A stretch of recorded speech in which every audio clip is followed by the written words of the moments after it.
This is VOA News. Via remote, I'm Marissa Melton. Amid sustained nationwide street protests, U.S. President Donald Trump on Tuesday signed an executive order outlining some police reforms.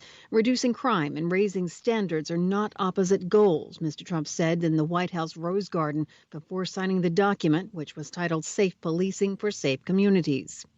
The order will encourage police departments nationwide to adopt the highest professional standards to serve their communities, he said. The measure also calls for certification bodies to train officers on de-escalation techniques and use of force standards.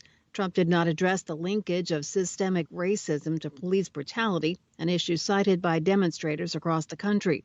House Speaker Nancy Pelosi lost little time in responding to the president's order with a critique. She called the order weak and said it falls sadly and seriously short of what is required to fight racial injustice and police brutality that, in her words, is murdering hundreds of Black Americans. An investigation conducted on behalf of the National Oceanic and Atmospheric Administration, or NOAA, has found that agency leaders violated the agency's own scientific integrity policy in releasing a statement last year that supported a false claim made by President Trump. The president had tweeted last year that the state of Alabama would be hard hit by Hurricane Dorian, while NOAA forecasters in Alabama said the state was in no danger. Indeed, the storm did not strike Alabama at all.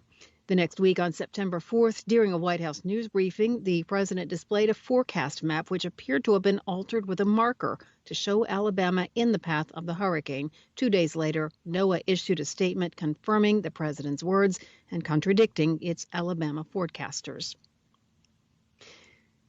From Washington, D.C., you're listening to VOA News. British scientists announced Tuesday a major coronavirus breakthrough, saying a cheap, readily available steroid can prevent deaths from COVID-19. Scientists from Britain's University of Oxford say in a trial the drug dexamethasone reduced death rates by 35% for patients on ventilators and by 20% for less critical patients who needed oxygen. Peter Horby, the academic leading the trial, told a Downing Street press conference, "What we saw was really quite remarkable." Standing by his side, Prime Minister Boris Johnson called it the biggest breakthrough yet in treating COVID-19. Dexamethasone is a generic steroid that's been used for 60 years to treat inflammation from a range of other conditions, including arthritis and asthma. In many parts of the world, it costs only about $1 for a course of treatment. The Washington Post is reporting the Justice Department has filed suit to block the publication of a memoir by former White House National Security Advisor John Bolton. The suit alleges that Bolton's work contains classified material. President Trump has already criticized Bolton for writing the memoir and hinted that it might contain falsehoods. Bolton's publisher has said that the book contains allegations of what he called Ukraine-like transgressions in foreign policy decisions by the Trump administration. Bolton's publisher says Bolton spent months going over the manuscript at the request of the White House. His attorney says the book does not contain any classified material. Let me read that again. Bolton's attorney says the book does not contain any classified material. The book has already been shipped to distribution centers and is set to go on sale June 23rd under the title The Room Where It Happened, a White House Memoir. Media agencies say Burundi will swear in President-elect Evariste Ndayishimiye on Thursday, a week after the sudden death of outgoing President Pierre Nkurunziza. The Constitutional Court ruled last week that the president-elect be sworn in as soon as possible.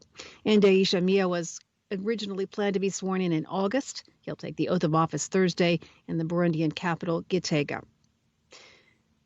He was handpicked by the ruling party to succeed Nkurunziza, and he went on to secure more than 60% of the vote in the May election that was unsuccessfully contested by the opposition over allegations of fraud. India said Tuesday that 20 of its soldiers were killed in a clash with Chinese troops along the disputed border of the two nuclear-armed nations, the first military casualties between those two countries in 45 years. The Indian Army said a violent face-off occurred in Galwan Valley in the western Himalayas Monday night and that there were casualties on both sides. China did not provide any numbers on casualties. Via remote, I'm Marissa Melton. This is VOA News.